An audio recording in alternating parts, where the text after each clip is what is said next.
To my educational channel విద్యా ఉద్యోగ సమాచారానికి స్వాగతం.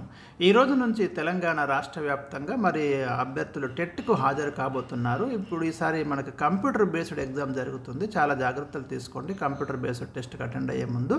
అదేవిధంగా మరి వచ్చే జూన్ వరకు షిఫ్ట్ల వారీగా ఆన్లైన్లో ఈ ఎగ్జామ్స్ అయితే కండక్ట్ చేయబోతున్నారు. ఇక అభ్యర్థులు గంటన్నర ముందే హాల్లోకి అనుమతిస్తున్నారు. ఇది కూడా ప్రధానంగా మీరు గమనించండి. 1 నిమిషం నిబంధన అమలు చేస్తున్నారు. 1 నిమిషం లేట్ అయినా కూడా అభ్యర్థులను మేము ఎగ్జామినేషన్ సెంటర్లోకి అనుమతించబోము అని అధికారులు అయితే తేల్చి చెప్తున్నారు.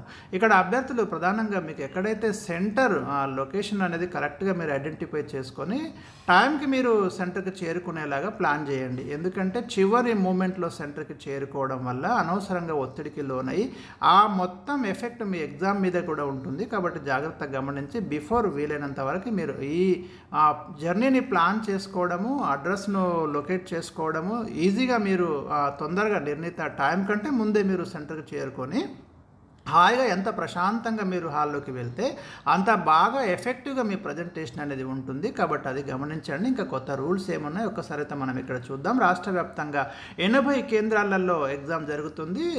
మొత్తము 2,86,000 మంది అయితే మనకు ఈ పరీక్షకు అటెండ్ అవుతున్నారు. రోజుకు 2 సెషన్లు అంటే ఉదయం 9 నుంచి 11:30 వరకు ఒక సెషన్ కండక్ట్ చేస్తున్నారు. మధ్యాహ్నం 2 నుంచి సాయంత్రం 4:30 వరకు ఇంకొక సెషన్ అయితే కండక్ట్ చేయడం అనేది జరుగుతుంది. రాష్ట్ర వ్యాప్తంగా 80 సెంటర్స్ ఉన్నాయి. అందులో గ్రేటర్ హైదరాబాద్ పరిధిలోనే మనకి 42 కేంద్రాలు ఉన్నాయి. ఇప్పటికే మరి అభ్యర్థులకైతే హాల్ టికెట్స్ ఇవ్వడం జరిగింది. ఈసారి కొత్తగా మనకి బయోమెట్రిక్ అటెండెన్స్ను ఇంట్రడ్యూస్ చేస్తున్నది. ఇది మీరు ప్రధానంగా గమనించండి. కంపల్సరీ బయోమెట్రిక్ అటెండెన్స్ ఉంటుంది. అది లేకుంటే పేపర్ ఎవాల్యుయేషన్ కూడా మరి చేయకపోవచ్చు. కాబట్టి ప్రతి ఒక్క స్టూడెంట్ బయోమెట్రిక్ అటెండెన్స్ అనేది చాలా ఇంపార్టెంట్. ఎందుకంటే మీకు టీఎస్పీఎస్లో కావచ్చు, గ్రూప్ 1లో కూడా కంపల్సరీ బయోమెట్రిక్ అటెండెన్స్ అనేది కంపల్సరీ చేస్తున్నారు. సో టెట్లో కూడా పెట్టారు కాబట్టి మీరు గమనించండి. దీన్ని దృష్టిలో ఉంచుకొని గంటన్నర ముందే మీరు ఎగ్జామినేషన్ సెంటర్కి చేరాలని చెప్తున్నారు. ఎందుకంటే బయోమెట్రిక్ అనేది స్టార్ట్ అవుతుంది కాబట్టి. ఇక 15 నిమిషాల ముందే పరీక్షా కేంద్రాల గేట్లు మూసివేయాలని ఆదేశాలు ఇచ్చారు. ముందుగా దరఖాస్తు చేసుకున్న వారికి వాళ్ళ యొక్క సొంత ప్రాంతాల్లోనే పరీక్షా కేంద్రాన్ని కేటాయించారు. ఎవరైతే లేట్గా అప్లై చేసుకున్నారో వాళ్ళకి మాత్రము దూర ప్రాంతాల్లో ఎగ్జామినేషన్ సెంటర్స్ ఉన్నాయి. అదేవిధంగా సెంటర్ల వద్ద సీసీ కెమెరాల మానిటరింగ్ పర్యవేక్షణ కూడా ఉంది. ఎలాంటి ఎలక్ట్రానిక్ గాడ్జెట్స్ కానివ్వండి, సెల్ ఫోన్లు ఇలాంటి ఏవి కూడా అనుమతించాలని అధికారులు అయితే ఇక్కడ మనకు చెప్పడం జరుగుతుంది. సో ఇక ఇదంతా స్టాటిస్టికల్ డేటా ఇవ్వడం జరిగింది. ఏ పేపర్కు ఎంతమంది అటెండ్ అవుతున్నారు ఇదంతా కూడా మనకి. సో ఇక్కడ నెక్స్ట్ మనకు ఒకసారి విద్యార్థులు ప్రశాంత వాతావరణంలో టెట్ రాయాలి. ఎలాంటి ఒత్తిడికి లోను కావద్దు. పరీక్షలకు అవసరమైనటువంటి అన్ని ఏర్పాట్లు చేశాము. పరీక్షా కేంద్రంలో ఎలాంటి ఇబ్బంది ఉన్నా కూడా అభ్యర్థులు మరి ఇన్విజిలేటర్ల దృష్టికి అయితే తీసుకురావాలని చెప్తున్నారు రాధారెడ్డి టీఎస్ టెట్ కన్వీనర్. అదేవిధంగా పరీక్ష కేంద్రానికి సకాలంలో చేరుకోవాలని కూడా వారు సూచిస్తున్నారు.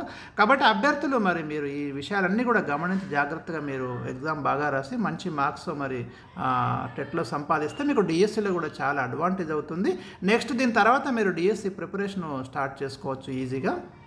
సో ఇవి ఈరోజు ఈ వీడియోలో మీకు కొన్ని నిబంధనలు అయితే మనం ఇవ్వడం జరిగింది. మీరు ఎగ్జామినేషన్ సెంటర్కి వెళ్ళిన తర్వాత హాయిగా దానిలో ఉన్న కండిషన్స్ గైడ్లైన్స్ ఏమున్నాయి వాటిని కరెక్ట్గా ఫాలో అయ్యి అన్ని ఫిల్ చేసుకొని క్వశ్చన్ పేపర్ మీద టెన్షన్ పడకండి. ఏవైతే మీకు వచ్చినటువంటి ముందుగా మీకు తెలిసినటువంటి ఆన్సర్స్ అన్నిటిని కూడా మీరు గుర్తించండి. తర్వాత మీకు తెలియనటువంటి కొంచెం డౌట్ ఉన్న వాటికి నెక్స్ట్ స్టేజ్లో వెళ్ళండి. ఇక మొత్తానికి రానటువంటి వాటికి థర్డ్ స్టేజ్లో వెళ్ళండి. అలా కనుక మీరు వెళ్తే మీకు మంచి స్కోర్ అయ్యే అవకాశాలు ఉంటాయి. మీకు ఏ ప్రశ్నకైతే ఆన్సర్ డైరెక్ట్గా తెలుస్తుందో అలా అన్ని ప్రశ్నలు చేసుకుంటూ వెళ్ళండి. తర్వాత 2వ స్టెప్లో మీకు కొంచెం తెలిసి తెలియనటువంటి, 3వ స్టెప్లో మొత్తానికి తెలియనటువంటి ఈ 3 పేజీలలో మీరు ఆన్సర్స్ అయితే ఫిల్ చేయండి. క్వశ్చన్ని 2 సార్లు చదవండి. ప్రతి క్వశ్చన్ 2 సార్లు చదవండి కంపల్సరీ. ఆప్షన్స్ కూడా కంపల్సరీ చదవండి. కొన్ని చోట్ల మీకు ఎలిమినేషన్ ప్రాసెస్లో కూడా మీరు ఆన్సర్ చేయవచ్చు. అంటే ఉన్నటువంటి ఆప్షన్స్లో ఏదైతే ఆన్సర్ కాదని మీరు కరెక్ట్గా అనుకుంటారో వాటి ఎలిమినేట్ చేస్తే మిగిలిన వాటికి మీరు ఆన్సర్స్ ఏదైతే మిగిలిన దాంట్లో ఆన్సర్ ఉండే అవకాశం ఉంటుంది. సో అలా కొంచెం ఇంటెలిజెన్స్ గెస్సింగ్ ద్వారా మీరు వెళ్ళండి. ఇక్కడ నెగటివ్ మార్క్స్ అయితే లేవు కాబట్టి వీలైనంత వరకు అన్ని ప్రశ్నల్ని మీరు అటెంప్ట్ చేయండి. Wish all the best.